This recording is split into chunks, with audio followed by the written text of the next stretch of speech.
Hi, and welcome to Let's Talk Mental Health with Mel. Today I'm joined by Mandy Aulak and Kim Ashwin. We're talking today about autism, or what you may hear described as neuro-diverse conditions.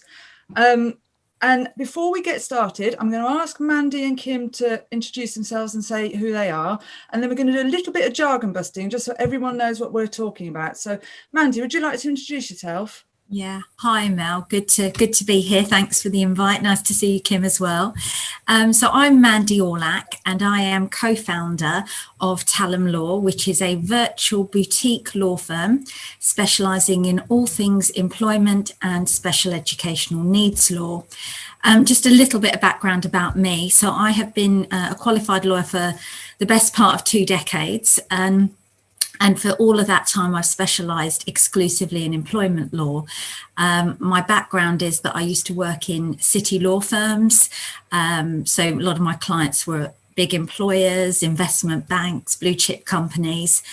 And then in 2017, I co-founded this firm primarily because I have a young son who is 8 years old now, and he has autism. And when he was first diagnosed at age 3, he was on the severe end of the spectrum. He had no communication. I didn't really know what I was doing. And I had a little bit of a career break just before his diagnosis, where I educated myself about special educational needs, or SEND law, as we say. And it was that which prompted my interest and led me to meet my business partner. And that's how we established the firm. Wonderful, thank you.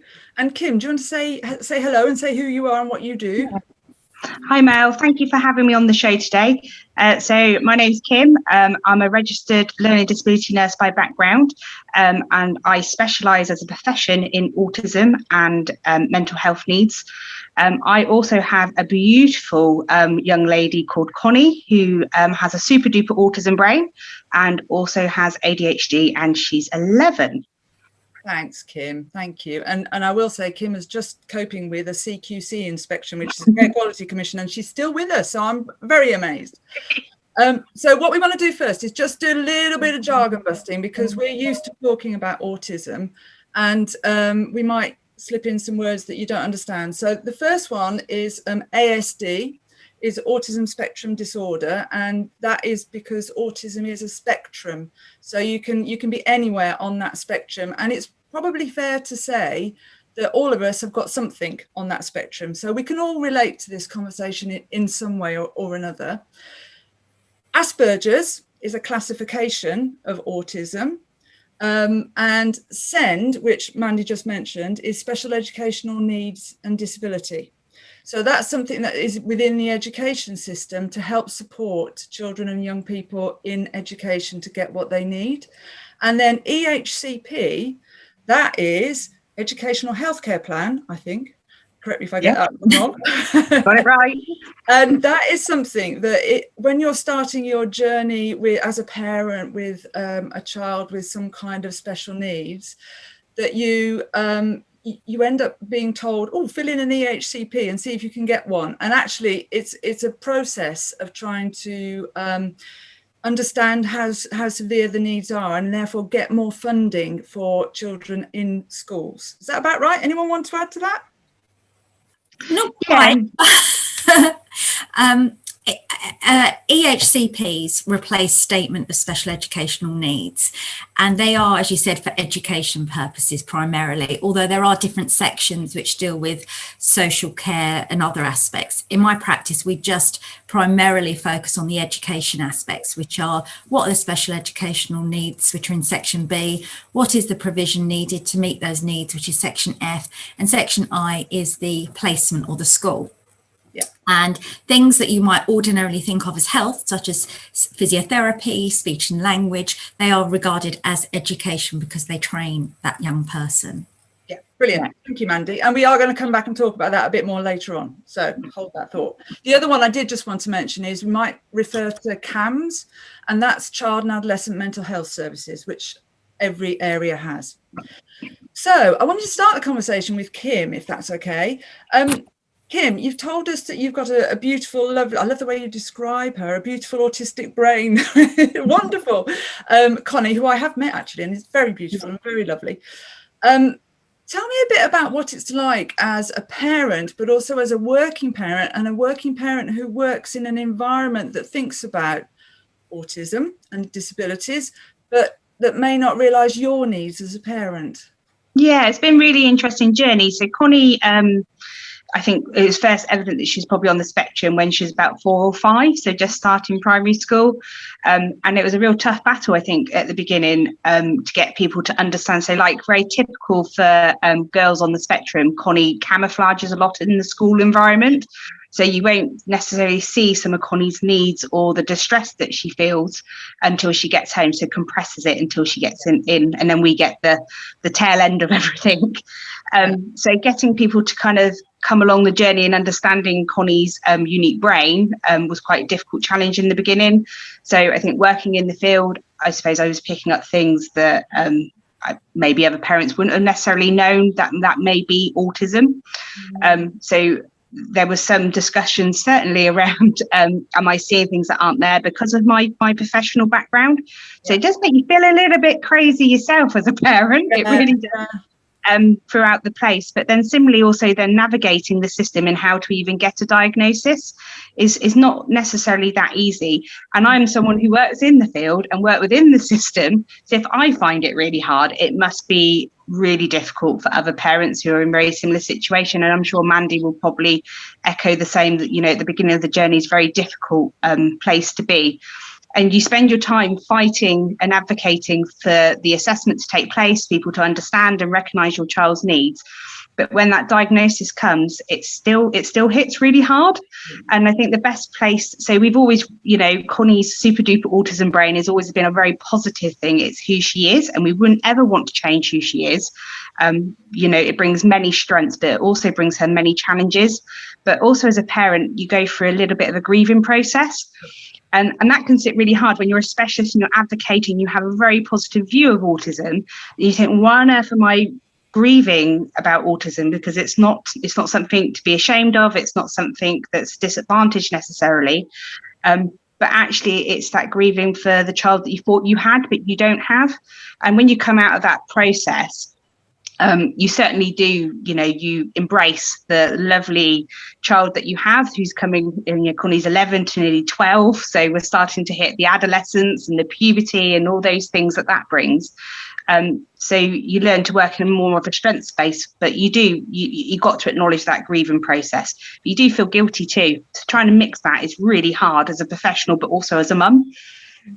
Yeah, and I think what you've described there is the fact that often the diagnosis of autism or any of these spectrum disorders or neurodiverse conditions is a picture building. It's not a, right, you've got this and off you go. It's a difficult diagnosis to make. And it is often about a picture building over a period of time. And often, as you said so rightly, young people or adults can contain themselves very well in one environment, but then it all comes out. It's all been bottled up. Absolutely, definitely. And that's really hard then to get people to kind of understand her needs, because if she's not displaying those anxieties in the school, and I certainly would understand the teacher's point of view, like, well, she looks absolutely fine to me, I don't understand. But actually when she's get home and her sleep's all disturbed and we're seeing some quite challenging behaviours, to put those associations together can be really difficult. And to understand the importance of their part in that and making those adjustments in the school environment, and how that then has a positive impact, because they don't see the positive impact, because then that also equally happens at home. So we as professionals, we like outcome measures. Yes. So trying to talk to teachers, go, well, it's an outcome measure, look, and I can give you the information and the evidence at home that this is working, this intervention. So yeah, it's definitely trying to navigate those negotiations and positively influence rather than getting cross and frustrated at the system. Absolutely. Yeah.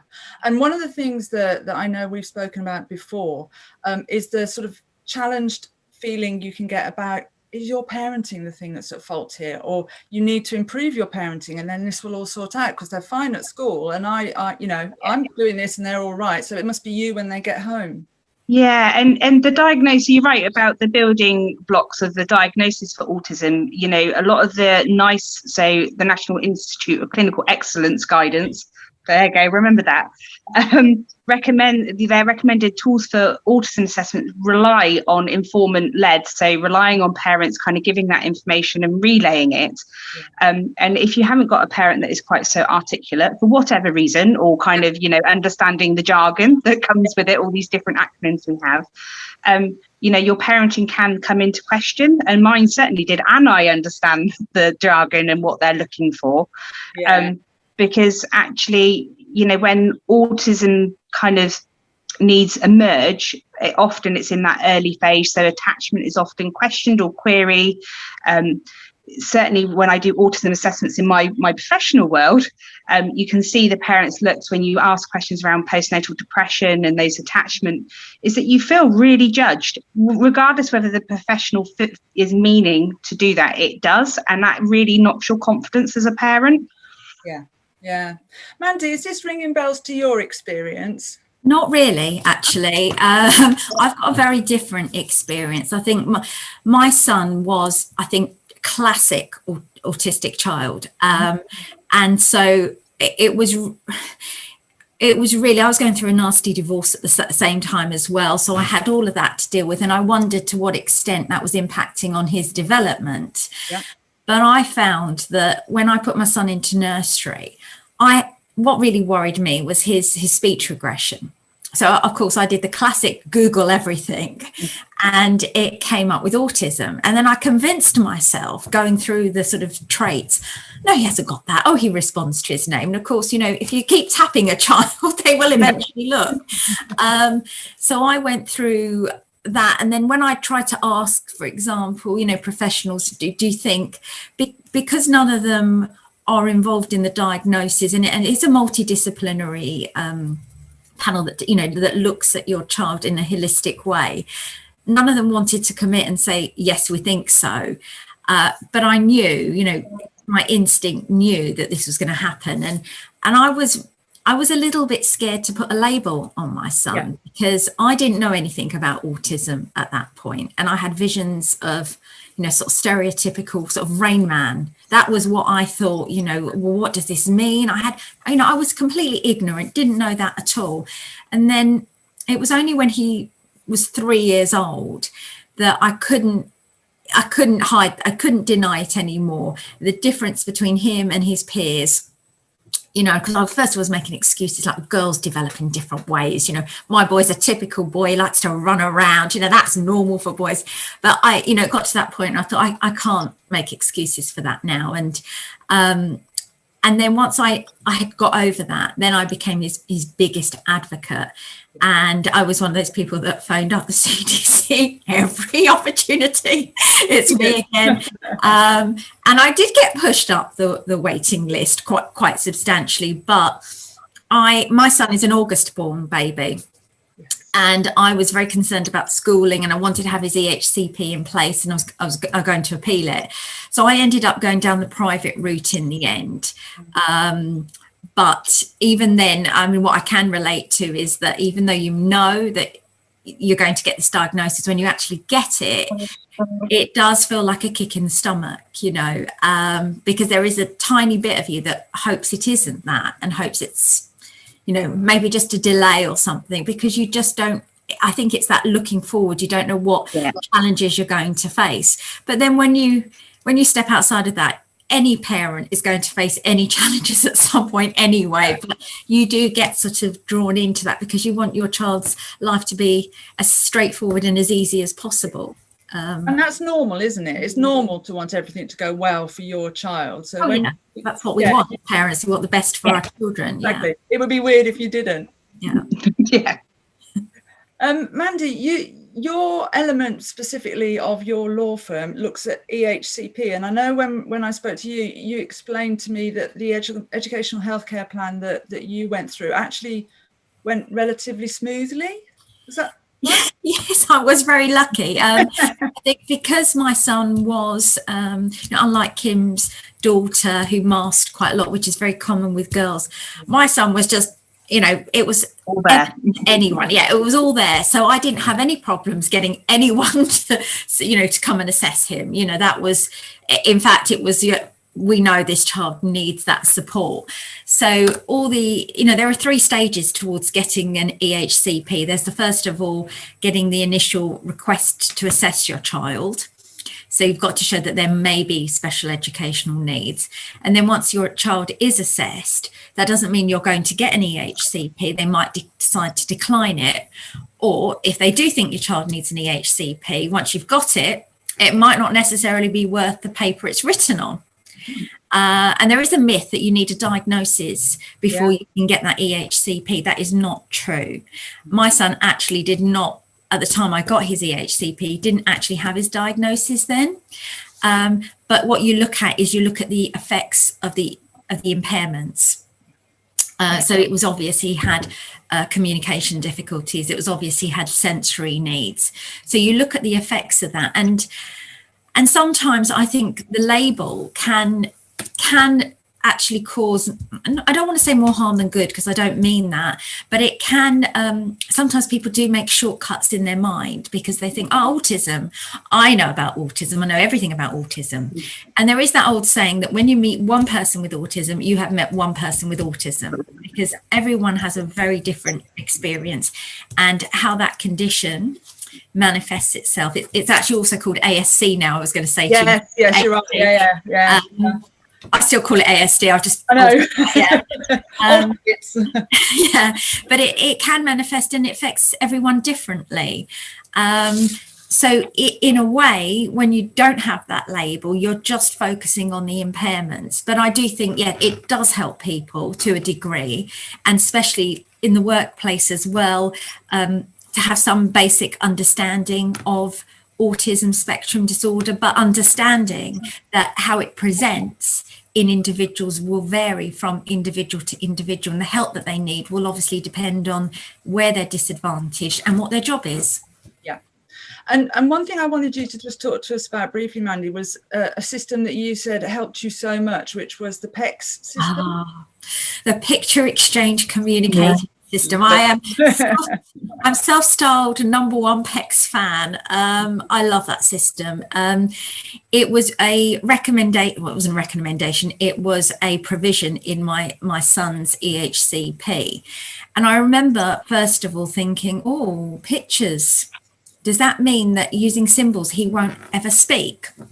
And what I didn't appreciate is that the focus needs to be not on speech, but on communication. And at that, age 3-4, my son had no method of communication, or modality, as I like to call it. And I thought, well, communication is something we do, all the time, not just at school. So maybe I need to learn about this. And it was actually my business partner who told me to go on the level 1 workshop run by Pyramid Education Consultants. So I was so desperate to go on it. I couldn't wait for the London dates. I went to Winchester, spent 2 days in Winchester. I was surrounded by professionals. I think I was one of 2 parents on that workshop. And my mind was completely blown away. It's not just a question of giving children visuals and hoping that they'll just give you a symbol. It is a very prescribed method. And it was actually devised with autism in mind.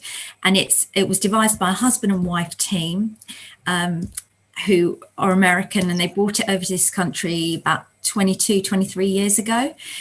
And there are 6 phases to it. Now, I could talk all day about it. And it has been a while since we've done that, so I'd probably be a bit rusty. But it was essentially a modality which actually enabled my son to communicate. And a happy byproduct to that was speech. But as I focused on the communication and the message he was trying to give me, I focused less on the speech, and it just came, which was brilliant. And not every person will have speech. My son does. And then it made him realize that if he can communicate, he will be listened to, and he can get his message across, and how powerful that is. So he realized then the power of his own voice, and now he's Mr. Chatterbox. So yeah, PICS is an amazing tool, and I would really recommend that if you're young person. It's not just for children either. You know, adults have used it as well. It is an amazing modality, and it's really simple. Anyone can use it, and I can't recommend it enough. No, I just want to jump in there, Mandy, because I agree with you. We used PICS with our daughter. So she was verbally able, but really struggled to communicate. So just, again, echoing what you're saying, you know, just it's not all about the speech. It's about how to enhance someone's communication. It's an augmentative and alternative modality.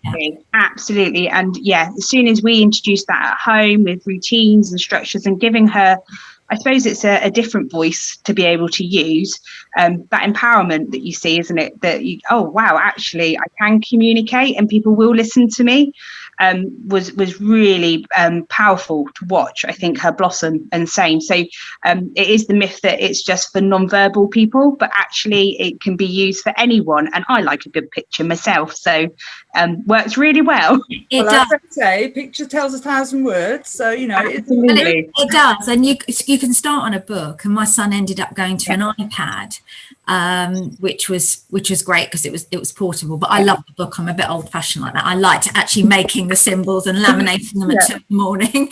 But it really was very powerful, and we used to take it out, and it really showed actually his personality and his sense of humour. Yeah, and of course, being able to communicate is something that if you don't have autistic spectrum disorders or conditions or neurodiverse conditions, that you don't really think that much about, unless you've got a sore throat one day and you can't talk, or you've got bad hearing one day. You just take it for granted. But actually, in terms of maintaining the mental health of the young person who is on the spectrum, which we should just clarify, these conditions are not mental health illnesses, they are disorders. But you can have propensity to anxiety, for example, is much more common and is a presenting symptom of types of autism. But in terms of managing people, either young people or colleagues at work or family who you might know of, so it can be adults as well, enhancing the communication is only going to be a good thing. Absolutely, So, Kim, when I spoke to you, we talked about, you gave a lovely expression, and it was that your brain, and I think I've written it down here, that your brain and your body were not in a good place, or your brain and your mind were not in a good place about how you saw things, and how that led you to then cope with you going to work and you being mum and you being part of a family home. And tell us a bit more about that. I think it's, you know, I wouldn't change Connie for the world, and I wouldn't change my family for the world. You know, I've got other children as well, but it's hard. I think any parent will relate. It is just hard. Then layer that on top with a child with special educational needs.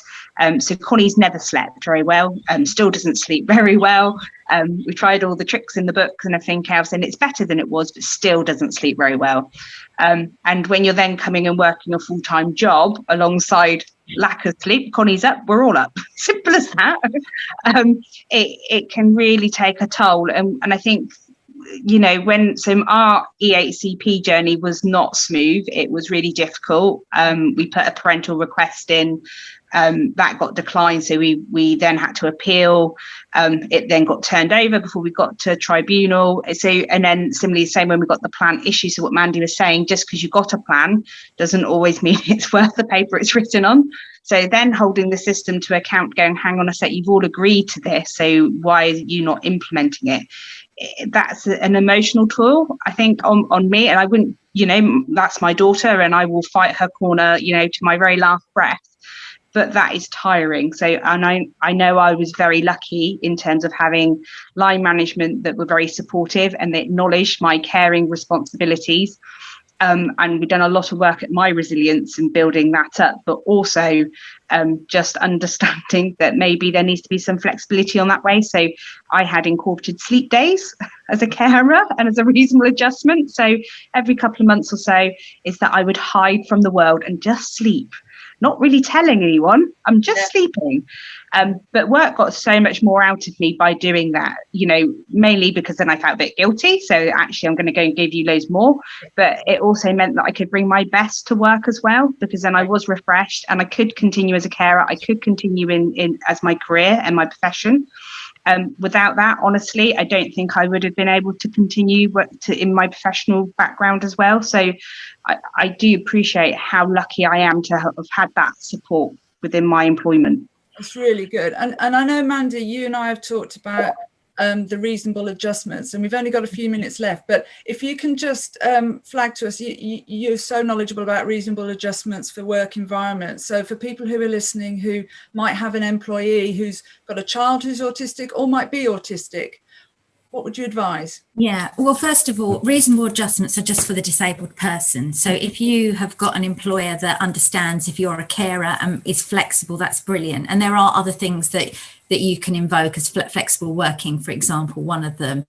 But in terms of reasonable adjustments, first of all, it's not a given that anyone with autism is disabled for the purposes of the Equality Act. There is a specific definition, which is a mental or physical impairment, which has a long-term, that's 12 months or more, adverse effect on a person's ability to carry out day-to-day activities. It's got to be quite substantial.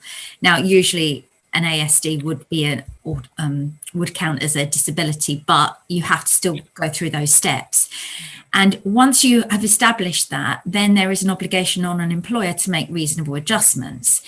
Reasonable being the key word. So what would be reasonable for one employer may not be necessarily for another. You know, Facebook, for example, you'd expect more of them because they've got more resources as opposed to maybe a small bakery. And how I approach it is to look at, well, first of all, what is it that the person does? What are the elements of the job? Where are they disadvantaged? And where they're disadvantaged, you need to think about what you can, as an employer, put in place to remove that disadvantage. And these things should be reviewed regularly. I mean, that's a really brief summary, but reasonable adjustments can be anything. You know, it could be changing working patterns, working hours. It could be providing some sort of auxiliary aid. You name it. It just depends on the situation. Typical things I've seen for people with autism have been things like if they've find noisy environments very distracting because of sensory overload, maybe giving them some headphones or allowing them a quiet space or an office where they can go and do that task where they particularly need to concentrate. That could be an example of a reasonable adjustment. So, you know, it would just depend on the person's condition. That's wonderful. Thank you so much, Mandy. That's really helpful, and it's helpful for us to be able to think about for our work environments as well as families who might have somebody who is on the spectrum, and the schools might be struggling to make those reasonable adjustments. Mandy, Kim, thank you so much. I know, Kim, you obviously work with Autism Oxford, and you're happy to be contacted by people there if they've got questions. Absolutely. Yeah, please do. Yeah. And Mandy, your law firm, which specialises in special educational needs and EHCP? Yep, that's right. Brilliant. And employment matters. Yes, which I didn't even know there was a specialist law firm that did that. So I'm so glad I've met Mandy. It's wonderful. Thank you both so much. Thank you for having us. Hope we've all learned a bit more than we did when we started about mental health and autism spectrum disorders and neurodiversity. Thank you. Thank you.